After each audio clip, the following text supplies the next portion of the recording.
સત્યમ નાસ્તિ તપઃ શૌચમ દયાદાનં ન વિદ્યતે ઉદરમ ભરિણો જીવા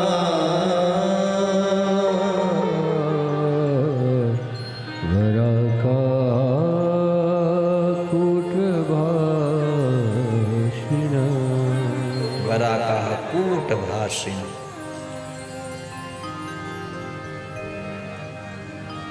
નારદજીએ કહ્યું કે સત્યમ નાસ્તિ તપઃ શૌચમ. બહુ સુંદર અહીંયા આ સંવાદ છે વાલા વત્સનજનો, વાલા ભક્તજનો, કે એક સાધુને પૂછ્યું કે તમે દુઃખી શું કામ છો? સાધુ કહ્યું કે હું આ સંસારમાં બહુ બધે ફર્યો, આ પૃથ્વી લોકને સુંદર જોઈ અને હું પૃથ્વી લોકમાં ગયો અને ત્યાં મારા દુઃખનું કારણ સત્યમ નાસ્તિ તપઃ શૌચમ. મારા દુઃખનું કારણ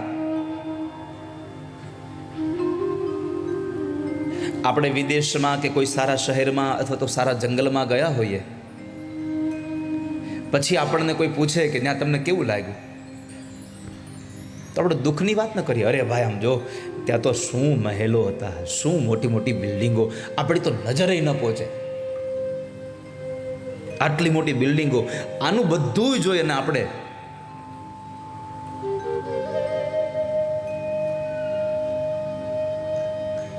આ સુખની વાતોને કરીએ. પણ નારદે પૂછ્યું કે તમને શું થયું ને શું લાગ્યું સારું? તો કે સારું તો ઠીક છે, પણ દુઃખ મને એ વાતનું થયું, આ સંસારમાં સત્ય નથી રહ્યું. સત્યમ નાસ્તિ તપઃ શૌચમ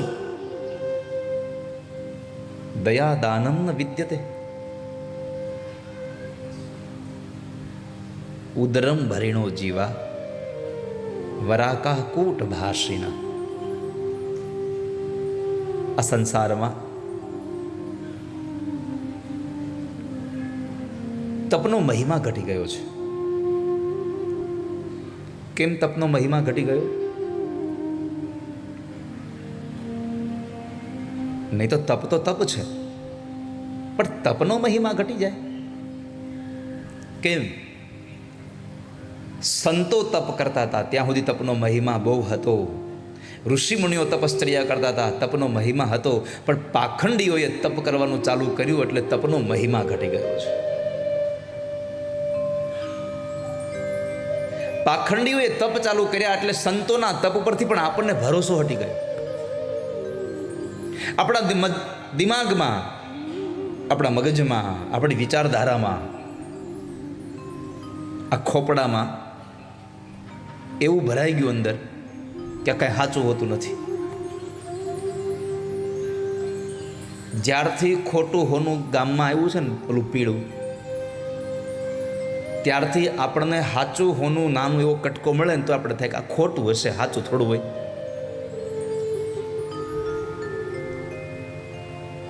આપણને સાચું વસ્તુ મળે છતાં પણ આપણી ભ્રાંતિ ખોટીમાં જોડાઈ જાય છે.